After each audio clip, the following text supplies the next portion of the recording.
Hola, Cristina. ¿Cómo estás? Hola. ¿Estás Hi, very well, thank you. okay? Okay, bueno. All of you, please meet Christina Devlin. Devlin. She is a longtime goal coach. She's had a lot of experience through this throughout her entire life, but also specifically a lot of job training through Lululemon. In fact, this coming weekend, she's going to a whole conference on being happy. So we couldn't have a more qualified person to run this. Christina, can you talk a little bit about how this goal training that everybody's going to be involved in at Mi Casita is going to work, please? Thank you. Yeah, definitely. Well, what I really appreciate about the structure that you are allowing us to have, Melissa, is that it's going to really be custom to each individual person. So there's a lot of ways that I've done goal setting in the past. I've done it in a group format.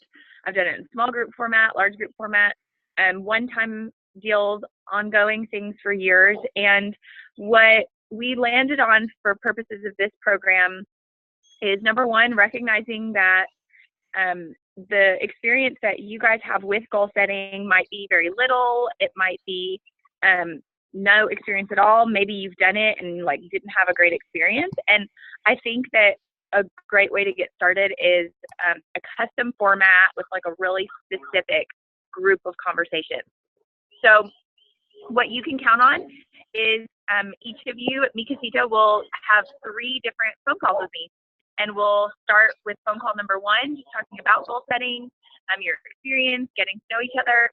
The second call will be really grounding in core values and making sure that you feel really inspired by what your values are as a human, and make sure that your your goals are sort of leaning into that.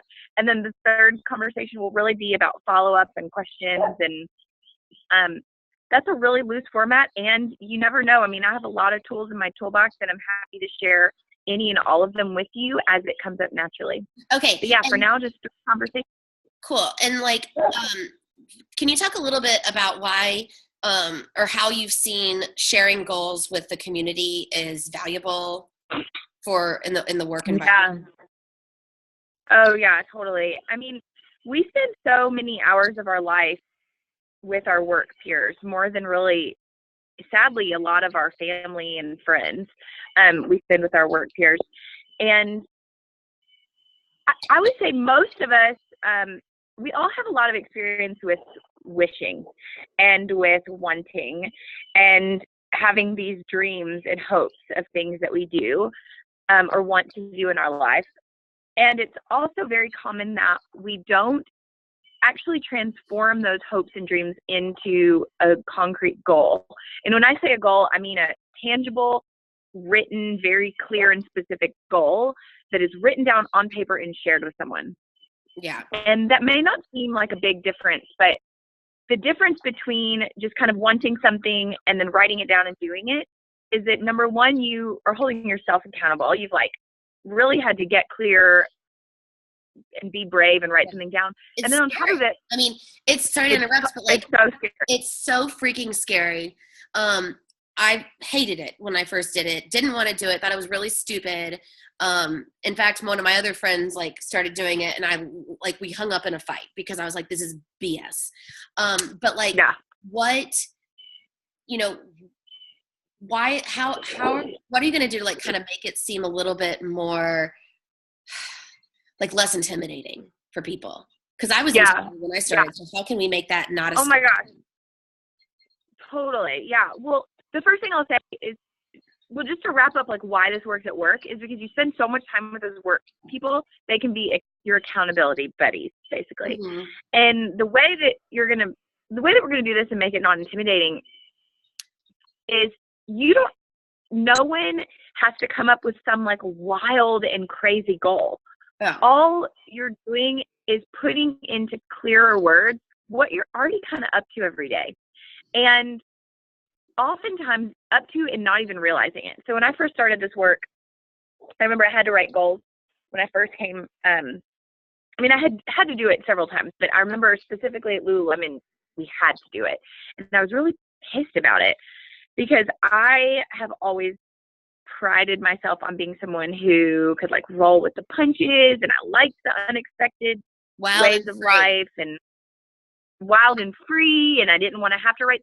I had no idea. I thought like maybe I want to be a chef, and maybe I want to be a doctor, and maybe I want to be an actress. And I like actually had no idea. And it pissed me off to have to choose one. And what I realized over time is that I didn't have to choose one, but I had to figure out what is the non-negotiable. If I had 10 things I want to be when I grow up, fine. And if I'm not ready to pick one, fine. But what is the non-negotiable between all of those things that I'm actually wanting, no matter what, for sure? So for me, what I knew is, okay, well, I know I want a job. Like, I like to work. I know I want a job with people. And I know I want a job with a flexible schedule. And like, I realized that all this shit that I'd put out into the universe about like not really knowing, doing this work, it was like, no, Christina, you do know what you want. And you're open to what it looks like. But these are the things that you for sure want no matter what. And the thing that gets me jazzed about goal setting, and what I hope will get you jazzed about it, is that it allows you to feel tuned into why you're waking up every day. Because you may still not know what career you want to do long term, or where you want to live, or, you know, really even like how you're going to make it to the end of the month. But what you know is why you're waking up each day and working hard is because it's tapped into some goal, whether it's buying a new car at the end of the month, or like, you know, helping a family member, you know, get through school, or whatever it is. You can feel tuned into it and know why you're showing up at Mi Casita to do work. And I mean, I think that also, I remember, you know, my time at Lululemon was like, I don't want to work here forever. I don't want to sell yoga pants. Like, and, no, you know, I get, you know, as the owner of Mi Casita, like, I just want to like state this up front. I understand that some of you might want to go on and do something else, and like maybe you want to like pursue a different career or move to a different place or whatever. It's okay to, number one, it's okay to share those. So I just want to like, you know, maybe can you talk for a second about that? Like, yeah, totally. Yeah, I mean, at Lululemon, like we have our goals posted on the wall, and I hope that that's something that you guys end up doing, you know, really sharing them publicly. And like, it is. Hey, Christina, we are. That is like good. A really big, important piece. You can even talk about why it's so great to do that. Yeah, and it's so great. It's so great to do that because you have accountability buddies, and everybody sees it, and it like basically manifest like these. Well, I'll get to that in a minute. But on the point about sharing goals, it is so okay to have goals. Number one, your goal could be that you want to quit and, you know, eventually work and own your own school, or like get a job and you want to go be a nurse or whatever. Your goal could be that you want to take over Mi Casita and like run Melissa out of a job. Like, those are okay things, and actually amazing things to say, because what that means, for example, if let's say you want to take your boss's job, that's not saying you wish ill of your boss. That's putting out into the universe that like other opportunities manifest for that person as well. And so what this work does, and like, okay, so why would Melissa want to do this if it's okay that you have goals to leave? It's because doing this work gets you tapped into why you're at Mi Casita today. And know your goal is not to stay for 10 years. That's fine. But you'll wake up every day and say, okay, what is my goal in the next month, in the next year, in the next 5 years?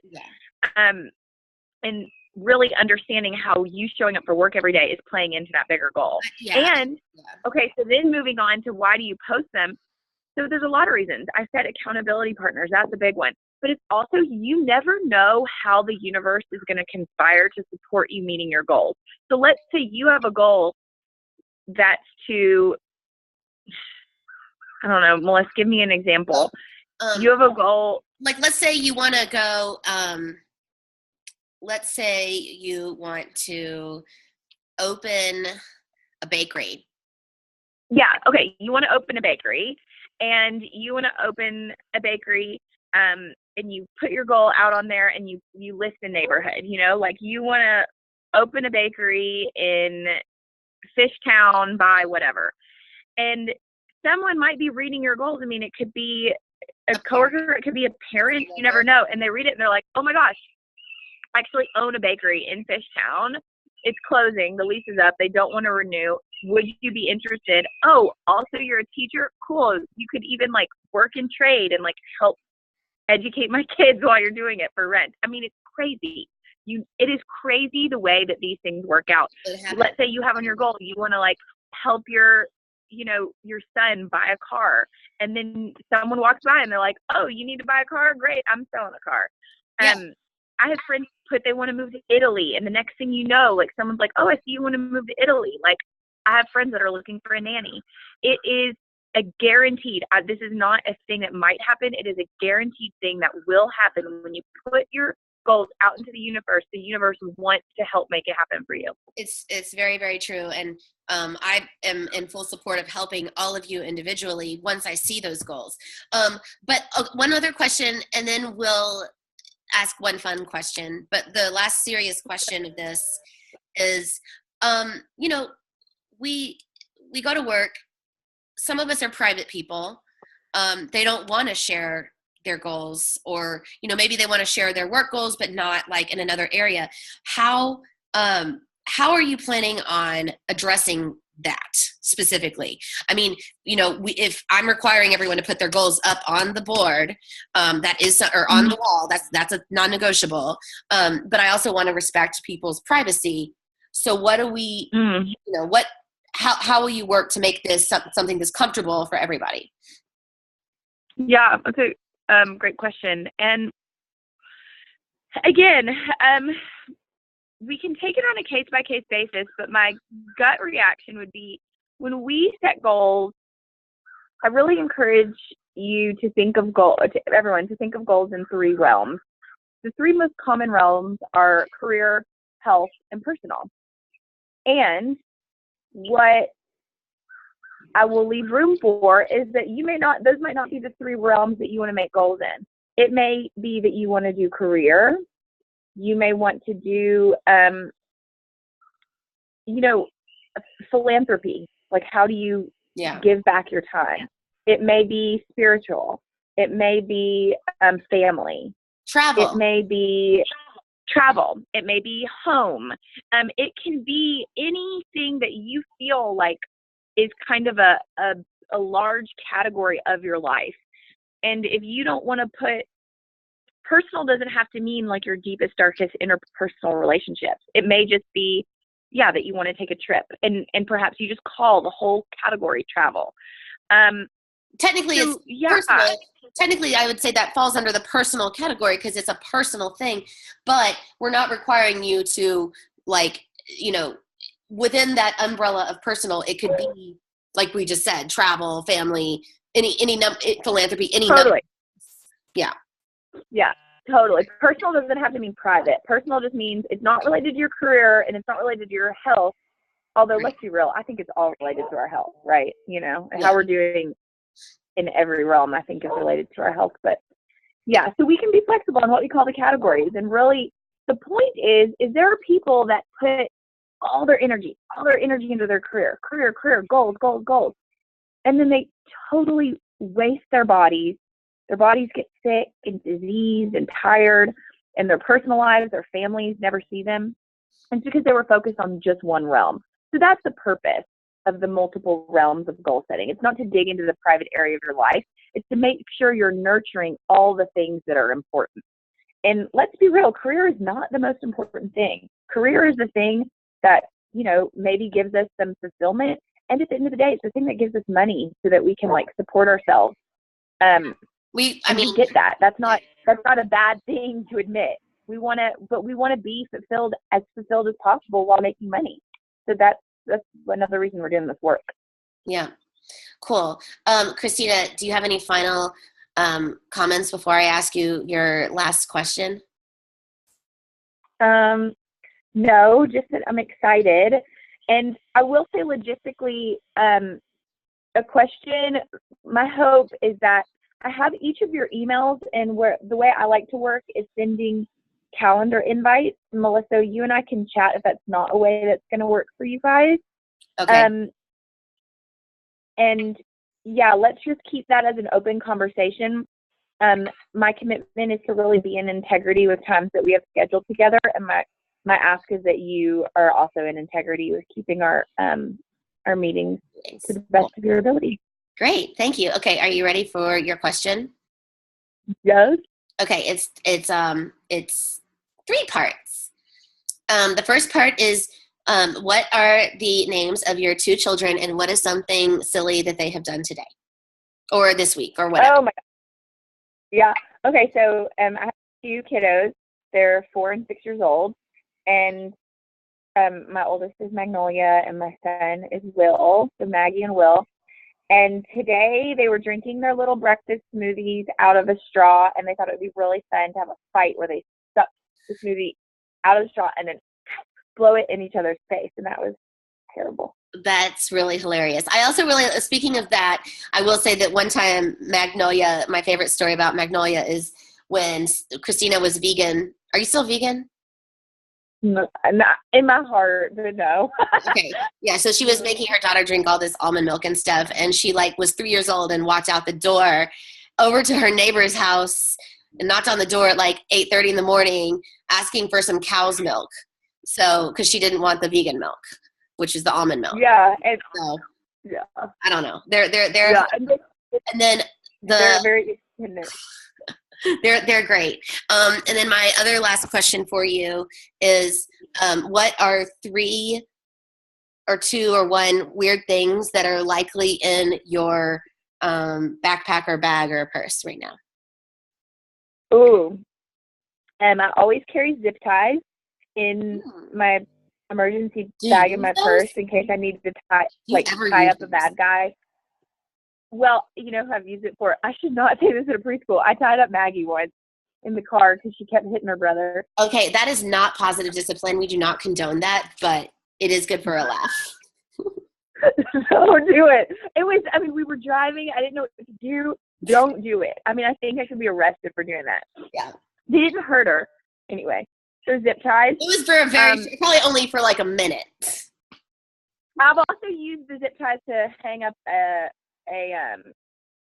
tarp when I was camping. I used it to hang a hammock once.